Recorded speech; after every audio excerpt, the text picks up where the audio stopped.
welcome to the Marilyn this morning, who's been, well, it was a freebie. One has to say that. But having said that, it was a posh place where you went Very, very lovely, very lovely. It was the Sinford Hotel in 6 Mile Bottom near Newmarket. All expenses paid. Unbelievable wedding venue, absolutely fantastic. And the owner, who's got another one, and he's got another one of these up in the Lake District, Windermere.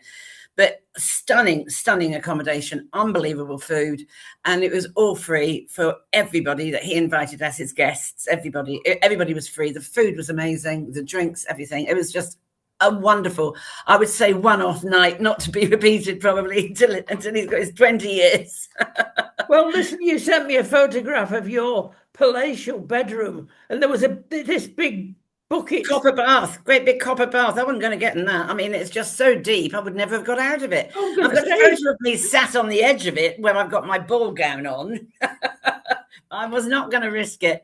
And but it was unbelievable. So when I first walked into my room, I this big reception room, and I thought, oh, where's the bed? Thinking that I was going to have to make up a sofa bed or something, right? But that was just the reception room. And then I had to go up 2 or 3 stairs, and there was the bedroom, the actual bed. My goodness me, unbelievable. You could have had a party in there. It was so huge. Beautiful place. And the grounds, stunning, absolutely stunning. Beautiful, beautiful place for a wedding reception. And the chef, staff, everybody was lovely. The event manager, oh my gosh, she was brilliant. Didn't miss a trick. Everything was. So we can still get something right in Great Britain. As long as the hospitality service, because he had to shut down one of his hotels after COVID because he couldn't keep going. That's awful, isn't it? Really is terrible. And more terrible news. No, we'll give you the good news first. He's gone. He's gone.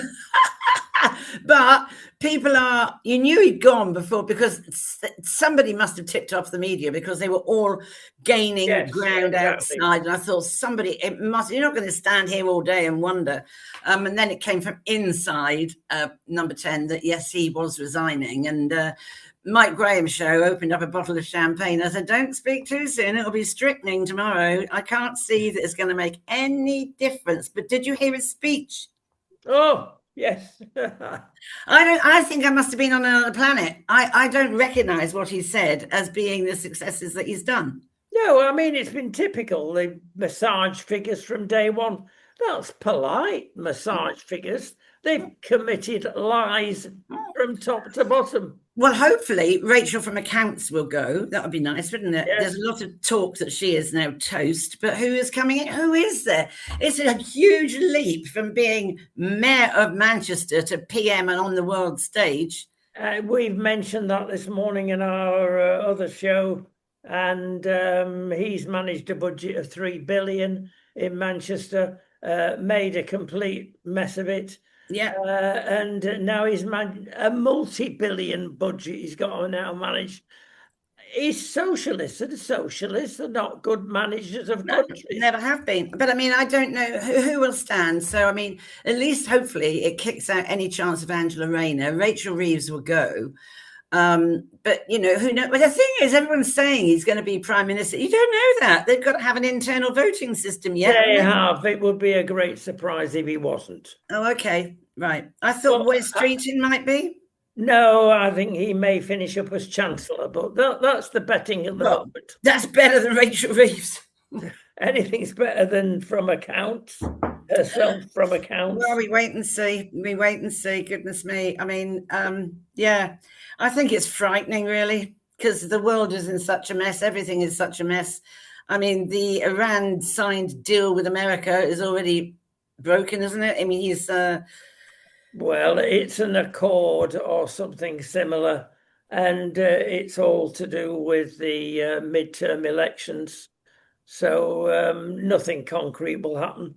But as we keep saying, Marilyn, how can you deal with that regime in particular, or any regime that's founded on a theology of Islam? You exactly. can't. Absolutely. I mean, people are not aware, but the facts are the theology, the Quran of Islam says you've got to cheat and lie, Oh, absolutely. and it's in their Bible. Yes, yes, unbelievable. And I saw, I don't know if you saw, I did send it to you, the wonderful Archbishop of Canterbury, who does absolutely nothing, is giving assurance to Palestine that she's committed to them being free. And there's a blooming, they've taken down whatever flag was on top of Westminster Abbey. It's now, I don't reckon, I'm hopeless with flags. I don't know whether it's the Palestinian flag or the Pakistani flag. I don't know the difference. I'm awful with flags, but it's not our flag. So I put out on Twitter because she, it came through my Twitter feed, and I said, would you care to actually fly the flag of this country? If not, resign as well, please. Yeah, I'm afraid woke has got into the Church of England. Oh, it's dreadful. That's why she was appointed. It's Well, I mean, it's obvious. changed radically because you always used to get, in the old-fashioned term, an archbishop who was low church, evangelical, Yes. and then the next one was high church and university type. So there was a balance there, but not any longer. They've had No. the woke brigade, and your friend, of course, the last Archbishop of Canterbury, allegedly was from an evangelical background, but when it all boiled down to it, it was woke on steroids. Same So thing. it's terrible. I mean, I could not believe it. I'm sure I've sent you the link of this flag flying. I was absolutely incandescent last night when I saw it, and I thought, Yeah. I'm sick of this. I'm absolutely sick of it. And then going back, so we got the Bedford train crash that's just up the road from where I live, and the King and Keir Starmer wrote to say how sorry they were about this crash, which has been significant, let's be honest, and looks like it was a signal failure on the modern new train. We don't know, but that's, but they, so sorry. Yet neither of them, not the King, neither of them have written like Siobhan White or Mrs. Webber about Barnaby or anybody to do, I mean, what made them do that? I just don't. Oh, it just annoys me. I'm pleased he's gone. Yes, I'm pleased he's gone. But I think his downfall went to a whole new low when he lied about Mandelson, and I think was the final nail in the coffin. He's lied and he's lied and he's lied, but he stood up and said he knew nothing about Mandelson, and there was the evidence. You cannot lie in any position of power. You can't do that. No, it's eventually caught up with Pinocchio, hasn't it? Yeah. We were asked on Mike Graham's show this morning, what would we choose in his next job? And there was like a tick box, right, of who would do what. And I said, well, I'm not doing any of them. I said, I think he should be a bin man and understand what working people really are, and then go up to Birmingham and clear up all the rubbish that's been there for over a year. Then with any luck, he might get put in the back of the truck and end up in landfill. Yeah, one way out. I'm saying one way out.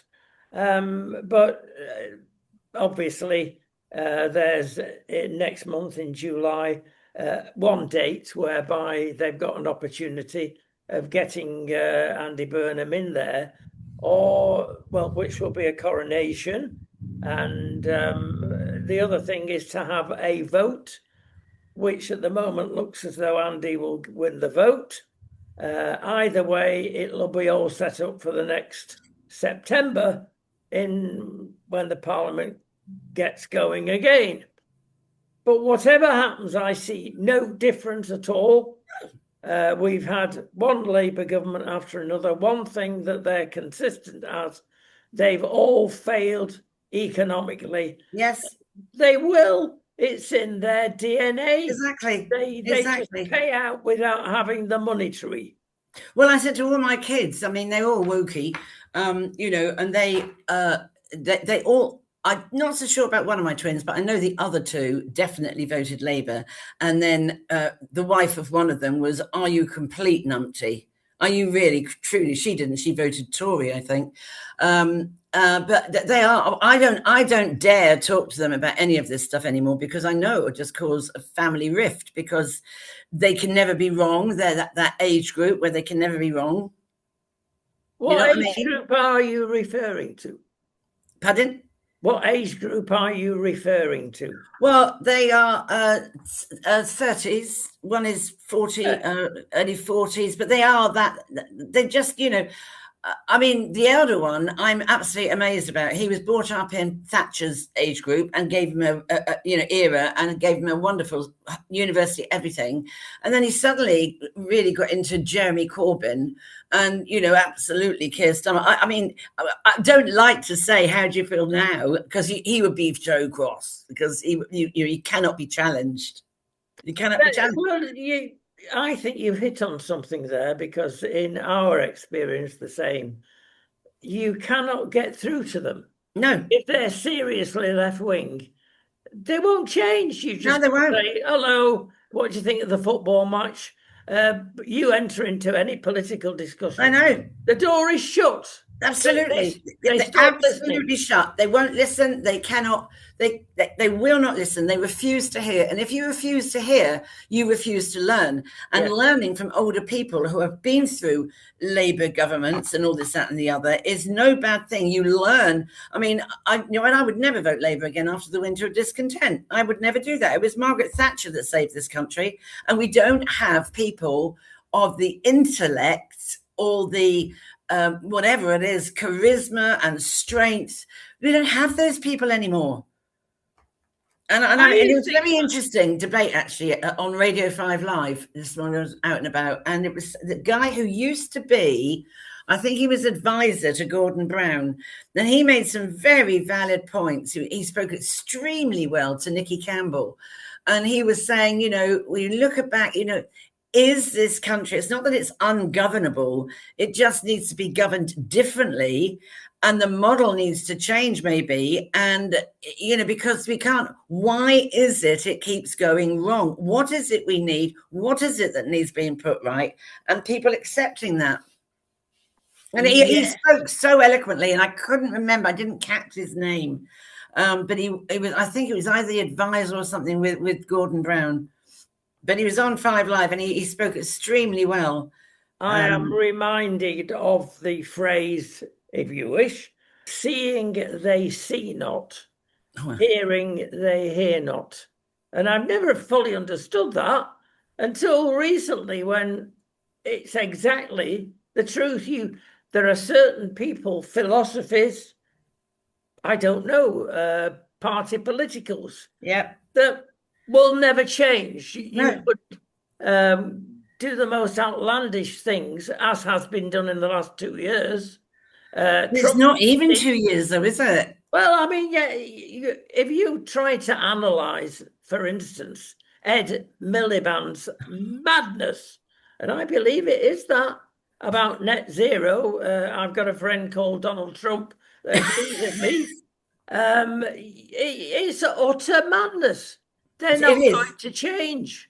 No, it's absolutely bonkers. It really is.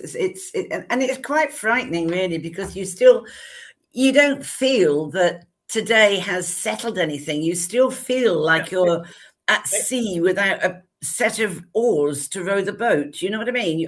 I still feel that we're floating around on the Atlantic Ocean with not knowing where we're going to end up.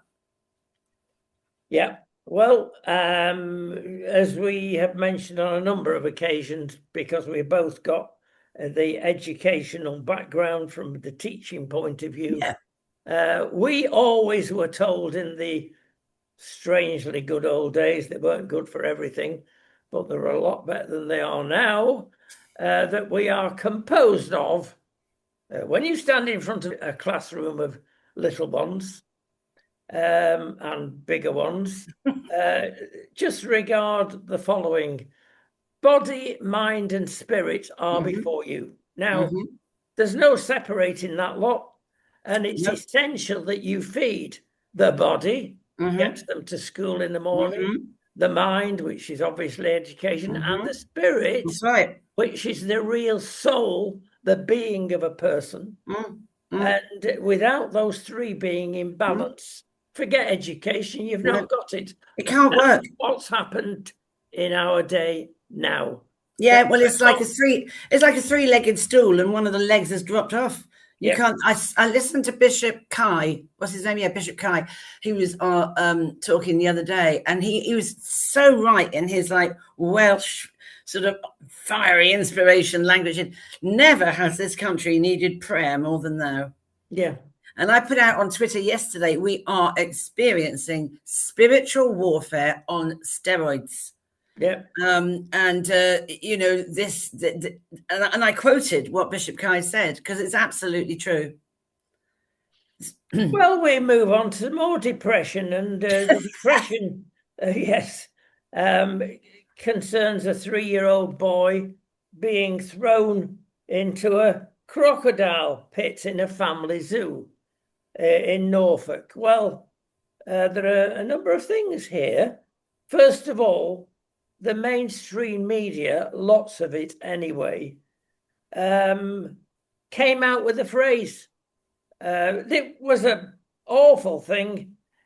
The little boy found himself in the pit with crocodiles. Now, why would they say that? Sky News, I'm referring to in All right. particular. And because it's woke, it's where we are. And Sky News have changed, not Oh, the Australian hugely, model, brilliant, but Sky News have changed. No, hugely. he was thrown into that Yeah. pit by a person that shouldn't have been on the street. But guess what? He's been put back on the street. Of And course he's he not has. going to be managed before September. He's Is he a out on migrant? bail. No one's saying what his ethnicity is. I heard before it really, just before the story really developed, that it was a migrant. Well, we'll say allegedly that, but it's certain a person, if it wasn't a migrant, totally out of step with society, Absolutely. putting it politely, Yeah. should never have been let out of a closed hospital situation. And for a judge to say, or a magistrate, probably a judge in this case, yeah, come back in September if we can find you and see what other damage you've done. This is appalling. And I get reports from America about this. They know all about this. They cannot understand what's happened to Great Britain. It's. I mean, it's just ridiculous. I mean, is he some nutter that came out of a section place, or is it someone that should be in it and hasn't yet gone in it? Well, everybody's closing ranks on this one. Yeah, they are, which to And me is I very get a bit suspicious. tired of this. And Yeah. even to the train crash, which is within a shout of where you are now, Yeah. you're told to keep quiet until we know what's happened. We would live in China, frankly, if we had, we might as well be in China. Yeah. That's Yeah. the way they deal with their public. Exactly. And then there was like, go back to Siobhan White. She was told by the police to tone it down with what she was saying about exactly. her. Same reason. Absolutely appalling. Absolutely. I mean, it's dreadful. And I mean, Henry allegedly the same. but this, when they go, when they don't name it, when they don't say it, when they don't speak it, it builds a conspiracy theory, does it not? Because people will fill in the gaps. Exactly. And you know, I think I'm right because I think I read somewhere about it, but I may be wrong, and I stand corrected if I am.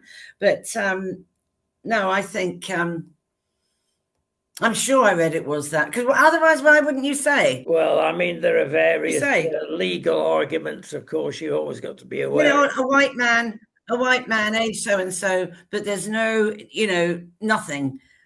And that is, and that poor child, good Lord. I mean, he's going to be, golly, I mean, hopefully it'll be pushed back to the back of his mind, but it's going to cause some trauma that will come out later on in life. I have to. He's still critical. Yeah, well, I'm not surprised. It's true. I mean, honestly, I mean, it just, I couldn't believe it when I read it. I thought, oh no, this can't be right. Well, it is, and it goes on, and we go on to 10,000 plus illegals coming into the country. Oh, he didn't smash any gangs then. Oh, We surprise, will surprise. smash the gangs. Oh, really? One in, one out. We could make a Oh, film yeah. Well, that about was this. never going to work. And now they're having to look at that again, aren't they? Because the French are now saying they're going back to France and coming back in on lorries. Well, talking about the French, do you know, because very few people do, but we found it out, that if there are more than 20 people in one boat, under French law, they're not allowed to have a go at the boat. Honestly, now I'm not seeing a boat in a long time that's not got 100 migrants on it. Absolutely right. So they just push it out and, goodbye, fellows. Nice to see you go. A French law, believe it or not, and we've paid all this money to have a French law stopping illegal immigrants. And there's some lady that died in the channel, wasn't there? Some, woman that died, sadly, but but you took the risk. Yes, it's very difficult territory. They know it, and the ultra lefties will take advantage of that. But then there was an uprising or something, wasn't there? I saw something across Europe that Europe want all these people out. They voted something, and it was like, well, but I don't know how you can. I don't know how you're going to. Well, no, we can bring things up to date regarding that. A core group, actually, of EU member states is actively driving this initiative. All right. Now, Italy has been on her own, literally, with Ms. Maloney, and she's put this in place a long time ago. Yes. And it's stopped the problem. Yeah. Not completely yet, but she's working on Yeah, it. but she's got a head start on it. Well, Germany have now followed. Netherlands have now followed. Mm. Austria, Denmark, and Greece have now followed. They've said, Italy, you've got it right. And they're changing and being allowed to change Section 8 of ECHR with the approval of the EU. So there we are. We should rejoice that the EU have seen the light and are not insisting on these stupid ECHR laws. That's great. So, what does Section 8 say? Well, basically, it gives you the right, or a judge the right to say, oh, well, we consider you are a legal immigrant running away, whatever you've done, whoever you are. They can stay basically indefinitely in any country by signing the pledge, in this case, claiming, obviously, that this is the first country available that's safe for us to travel. How they get round the French thing, why don't you say in France? That's a safe country. You tell me, but lawyers can get away and do and get paid very handsomely. We know of lawyers in Spain, and it's the same in Britain, Yeah. that are making £5,000, ka-ching, Human rights lawyers must have their own private yacht. Yes. Sweden and Cyprus have now jumped on board. Well, Sweden's had a lot of bad things happen. Oh, they've had terrible, yeah. They've woken up to that. So, guess who are the only two countries in Europe? Spain and United Kingdom. Yes, yes. They're carrying on their own sweet way. Now, okay, UK is out of Brexit, but it still carries on. When you've got left-wing Labour in charge, don't think it's Starmer. He's just one puppet. He's one of many. Absolutely, just a puppet. Oh, God. Did you say puppet or Muppets? Puppet. Well, both. I mean, you can, gosh, Joe, it's awful, isn't it? I mean, really, hopefully we will now think, oh, we don't want to be left out. We want to be like them. But you see, I still say Starmer wanted a caliphate. And do they all, or was it just him? He resolutely, be very interesting to see now, are we going to keep Mahmoud? Or that front line going to be replaced by somebody else? I mean, I saw the other day El Khan on. He was a very strong guy that had been in the military, and no nonsense. He spoke very well. I thought, wow, where have you? I was surprised that he was actually a Labour, but he spoke very well when he was interviewed. So it's going to be interesting. But I'm back in my mind, I don't see it's going to make any difference. You We know. got, we got some good news before we. Oh gosh, really? Yes, well, Let's hope yes. so. Well, Michael O'Leary, who we have, Ryanair, Yeah. we have bad news for everything. He's up to all sorts. But I tell you what, there's some good news coming out, and it's Simon Calder, who's now gone to the Telegraph, and we've been putting out stuff from Simon for 30 years, actually. We known him that long, and he's much respected.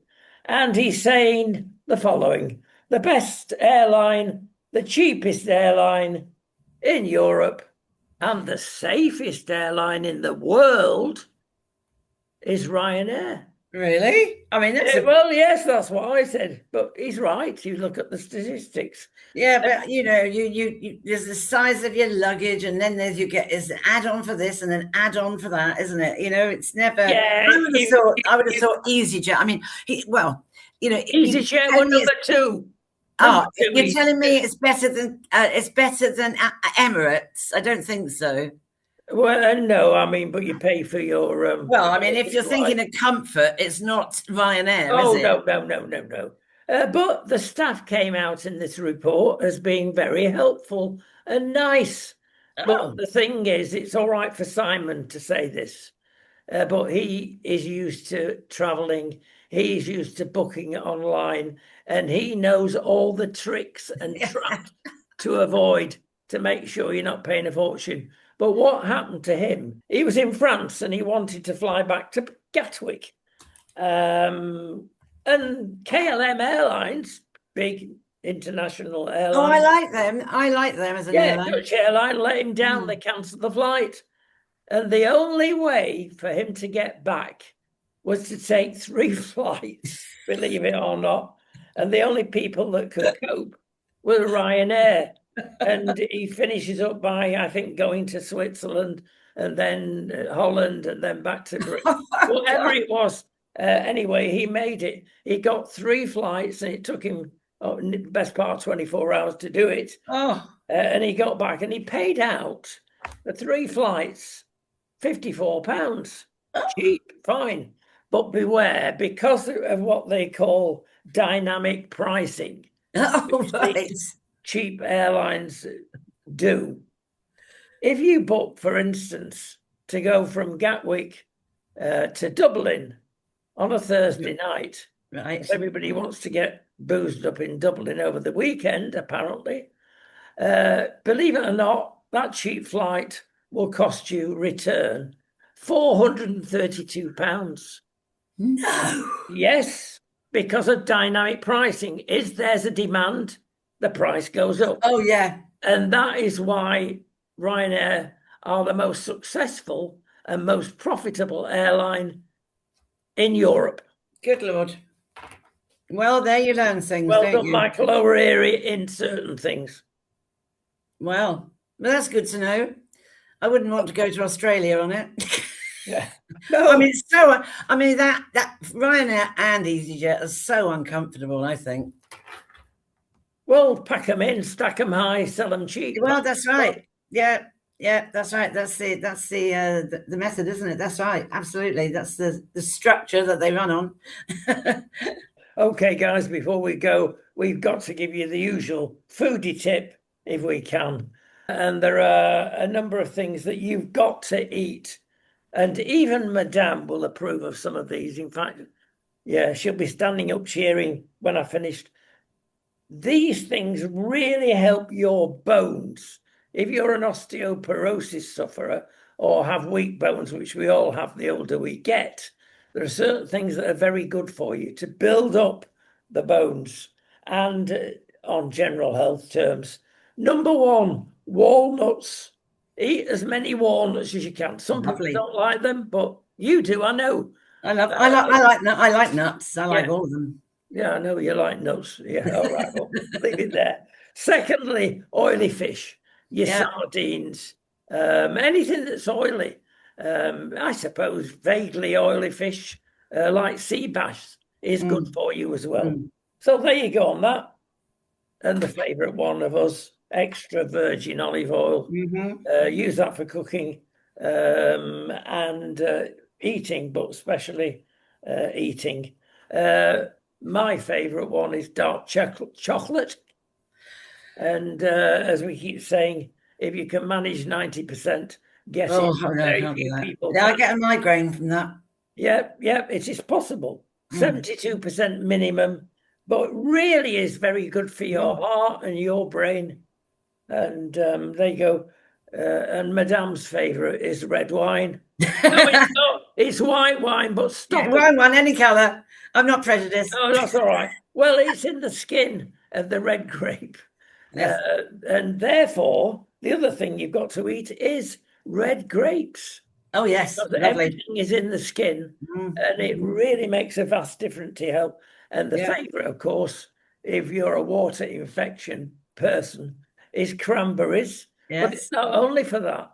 They have bone building properties. All these things have got bone building properties. Yeah. And lastly, another favourite, broccoli. Oh, yeah. Can we give you a tip? Live off that. A lot of people say, "Oh, I don't like it." No, I like it. It's Well, nice. try boiling it a bit, part boil, and then finishing it up with in the frying pan a bit of onions and a bit of garlic. Oh, it transforms. You'll love it. That's it. We've done. Well, we're done, and we got like 35 degrees here today. So I'm going to get out there. You know, well, not out in the sun. Not good for you, is it? Not just nice to sit in the garden. So take care, everybody, and have a good week. Well, we have got tuned into what Starmer's doing now. Oh my goodness me! We'll see you very shortly. Bye bye.